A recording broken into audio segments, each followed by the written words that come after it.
வணக்கம். இன்றைய ஸ்பெஷல் என்னன்னு பார்த்தீங்கன்னா, கறிக்குழம்பு சுவையில் அருமையான பெலா போட்ட குழம்பு செம டேஸ்டியாக இருக்கும். பலாப்பழ சீசனில் இந்த மாதிரி பலாப்பழம் வாங்கினீங்கன்னா அதில் இருக்க விதையை எடுத்துகிட்டு இந்த மாதிரி டேஸ்டியாக ஒரு குழம்பு வச்சு பாருங்கள். வாங்க இந்த குழம்பு எப்படி செய்யலான்னு பார்க்கலாம். நான் ஒரு அரை கிலோ அளவுக்கு விதையை எடுத்து வச்சுருக்கேன். உடகல்ல வச்சு ஒவ்வொரு விதையாக தட்டி அதில் இருக்க தொலியெல்லாம் எடுத்துட்டு, இந்த விதை கிராமப்புறங்களில் அம்மியில் வச்சு அந்த தொலியெல்லாம் நீக்கிடுவாங்க. இப்போ நம்ம அம்மியிலெல்லாம் எடுக்க முடியாது. அதனால் இதை கத்தி வச்சு அதில் இருக்க தொலியெல்லாம் எடுத்துட்டு இந்த மாதிரி பொடி பொடியாக கட் பண்ணிக்கங்க. இப்போ இதே மாதிரி எல்லாத்தையும் கட் பண்ணி எடுத்தாச்சு. இப்போ கட் பண்ணி எடுத்த பலா விதையை ஒரு குக்கரில் சேர்த்து 2 டம்ளர் தண்ணி ஊற்றிக்கலாம்.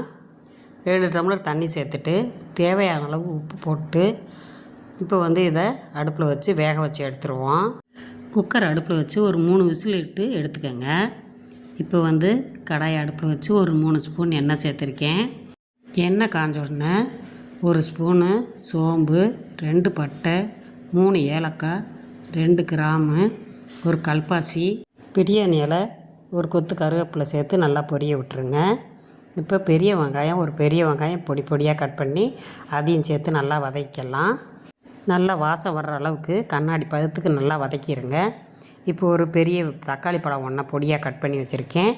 அதையும் சேர்த்து போட்டு நல்லா வதக்கிடலாம். இது தக்காளியும் வெங்காயமும் நல்லா வதங்கணும். இந்த அளவுக்கு வதக்கிட்டு 2 ஸ்பூன் கரம் மசாலா, வீட்டில் அரைச்ச மிளகாப்பொடி ஒரு 3 ஸ்பூன் சேர்த்துருக்கேன். நீங்கள் காரத்துக்கு தகுந்தாப்பில் சேர்த்துக்கோங்க. சேர்த்துட்டு இதை நல்லா வதக்கி விட்டுருவோம். மிளகாப்பொடியும் சேர்த்து வதக்கினோம்னா நல்லா டேஸ்டியாக இருக்கும். இதை வதக்கிட்டு பலா வதை நல்லா மாவு போல் வெந்துருச்சு. இப்போ இதை மிளகாப்பொடியோடு சேர்த்து நல்லா வதக்கிக்கங்க. மிளகாப்பொடியும் பலா வதையும் போட்டு நல்லா வதக்கிடலாம்.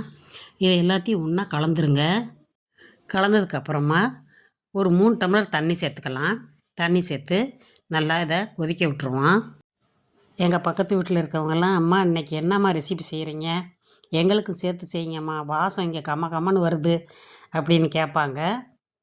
அவங்களுக்கு சேர்த்து தான் இன்றைக்கி நான் சமைக்கிறேன். இப்போ இதை ஒரு மூடி போட்டு மூடி வச்சிடலாம். அடுத்ததாக குழம்புக்கு தேவையான மசாலாவை நம்ம அரைச்சி எடுத்துக்கலாம். இந்த மசாலாவுக்கு நான் ஒரு அரை முடி தேங்காய் எடுத்துருக்கிறேன். ஒரு பெரிய பூண்டு பல் ஒரு 3 பல் சேர்த்து, ஒரு 10 சின்ன வெங்காயத்தையும் சேர்த்து ஒரு அரை டம்ளர் தண்ணி சேர்த்துருவோம். தண்ணி சேர்த்து இதை அரைச்சி எடுத்துக்கிடுவோம். இந்த அளவுக்கு அரைச்சி எடுத்துட்டு இதை ஒரு பவுலில் சேர்த்துருங்க. பவுலில் சேர்த்துட்டு இதில் கொஞ்சமாக மிக்ஸி சாரில் கொஞ்சமாக தண்ணி சேர்த்து அதையும் கழுவி ஊற்றிக்கலாம்.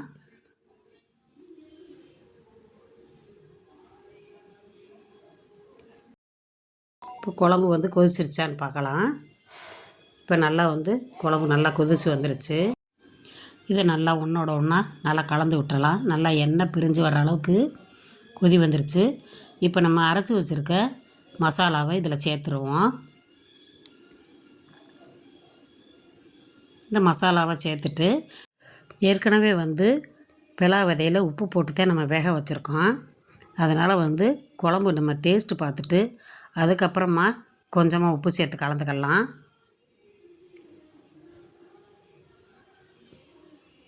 நீங்கள் பத்தலைன்னா பார்த்து போட்டுக்கோங்க. இப்போ மறுபடியும் நம்ம மூடி வச்சுருவோம். இப்போ குழம்பு ரெடி ஆயிடுச்சு. இந்த பலா விதையில் புரோட்டீன் சத்து அதிகமாக இருக்கிறதுனால நம்ம இது உடல் நலத்துக்கு நல்லது. குழம்பு இறக்க போகையில் நல்லா கொத்தமல்லி தலையை சேர்த்து இறக்கினோம்னா கறி குழம்பு கூட தோற்று போயிடும். அந்த அளவுக்கு டேஸ்டியாக இருக்கும். வாசம் நல்லா கம்மன்னு இருக்குது. இது நல்லா சூடான சாதத்தில் நல்லா 2 கரண்டி குழம்பை ஊற்றி சாப்பிட்டிங்கன்னா அவ்வளோ டேஸ்டியாக இருக்கும். சாதத்தில் மட்டும் இல்லை, சப்பாத்தி, இட்லி, தோசை இந்த மாதிரி எல்லாத்துக்குமே நம்ம ஊற்றி சாப்பிட்லாம்.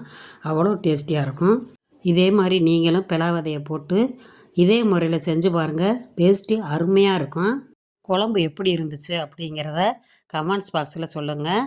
இந்த வீடியோ உங்களுக்கு பிடிச்சிருந்துச்சுன்னா அமிர்தம் அம்மா சேனலுக்கு ஒரு லைக் பண்ணுங்கள், சப்ஸ்கிரைப் பண்ணுங்கள். உங்கள் ஃப்ரெண்ட்ஸுகளுக்கெல்லாம் ஷேர் பண்ணி விடுங்க. தேங்க்யூ.